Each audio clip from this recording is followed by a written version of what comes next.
Are you still struggling to find the ghost room? Here are my top 5 items in Phasmophobia that you can use to help find the ghost room. Coming in at number 5 is going to be the video camera. Now this is going to be largely dependent on if the ghost has ghost orbs as a piece of evidence or not, but what the orbs are going to show is which room is specifically the ghost room. Even if the ghost decides to roam, the orbs will show you its favorite room. So if you do find orbs, you can start to collect other pieces of evidence. And then later on, if you feel like the interactions have started to change, you can use orbs to verify if that is still the ghost room or not. Coming in at number 4, I have motion sensors. Now, motion sensors are going to be a good way to show you which ghost room it is after you sort of have a couple different ideas. For instance, let's take a look at this clip where we have the laundry room door open and the garage door open in Tanglewood. So the ghost could be just about anywhere. So what we're going to do here is set up a motion sensor in the laundry room as well as the doorway into the garage and see which one it sets off. Now it's going to be setting off the one in the laundry room, so now we can say that the ghost is more than likely in the laundry room and then start our investigation in there. Now, this can be a little bit pricey compared to other items, and it's not as efficient as some other ones, which is why I'm putting it here at 4. Now there is a neat little trick that you can do with the motion sensors, and that is to set it up, and then once you see the motion detector go off, start asking it spirit box questions, and you can get a response, just like this.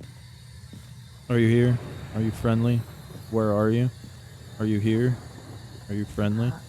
Coming in at number 3 is going to be the EMF reader. Now, the EMF reader is one of the more popular starting items, especially when you only have the starting items, and it's a great example of what you can use to tell where the ghost interactions are coming from. It's also one of the downsides of the EMF reader is that it only shows you where the interactions are, and that does not necessarily mean that that is where the ghost room is. Let's take a look at this clip, for instance. In Tanglewood, we saw that the bathroom door got touched, gave an EMF reading. But is it in the bathroom? Is it in the bedroom? Is it in the hallway? Because ghosts can interact with areas next to where their room is. So this is still a good item to sort of pinpoint and then start to use your other evidence items to pinpoint where the ghost is, but it's a great area of search to begin with. Next item may be controversial, but I'm going to put the parabolic microphone at number 2, as I think this can be a massively underrated item in determining where the ghost room is. On small maps, you are more likely to hear an interaction first before the paramic reading, but it can still help you narrow down the direction that it came from, but it also can be very good at picking up faint sounds that you might not be able to hear right away. Let's take a look at this clip from Edgefield, where the paramic was having a reading in the living room, and I didn't hear anything in there, and that ended up being where the ghost room was. Where the paramic really shines through, though, is on large maps. I think it is a necessity to start with at least a paramic. Now, sometimes you may get lucky, like in this clip here, and we see the door interaction happen on high school. But otherwise, what I like to do is walk around sweeping and see if we're going to have a reading to sort of narrow down where the ghost room could be. Just like in this clip on prison, we got a reading while we were upstairs above B block. So we go downstairs to check, and then we see our breath for freezing temps and know that that is going to be the ghost room.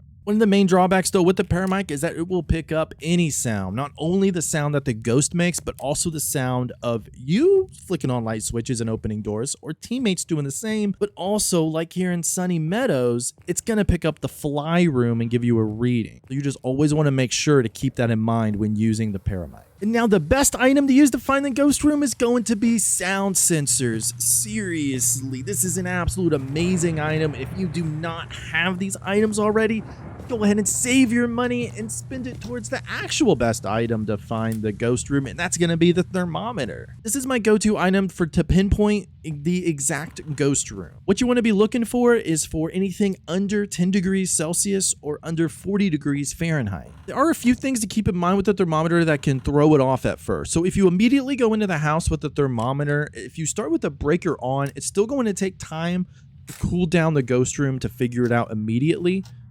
If you start with the breaker off, it's going to take some time to warm up the whole house, and then the whole house is going to be colder at first. So what you would want to do is either go into the house and just start searching for the bone, or start searching for the bone and stuff after you turn on the breaker, and then just listen for interactions, and you can later use the thermometer to pinpoint exactly which one is the ghost room. And here is an example of what I'm talking about. So this is going to be in Edgefield, the garage. When I used the thermometer, I had a little bit of a lower reading, and it kind of raised my attention at first, but I was not convinced that that was the ghost room. We walked away and then heard the car alarm go off and know that, okay, now that is the ghost room, and you can see the temperature start going down. The same thing like here in Sunny Meadows when I was using the paramic to find the ghost room. I also had a thermometer so we can pinpoint it even more exactly, but we heard it pretty fast and it wasn't cooled down enough, even on this big map.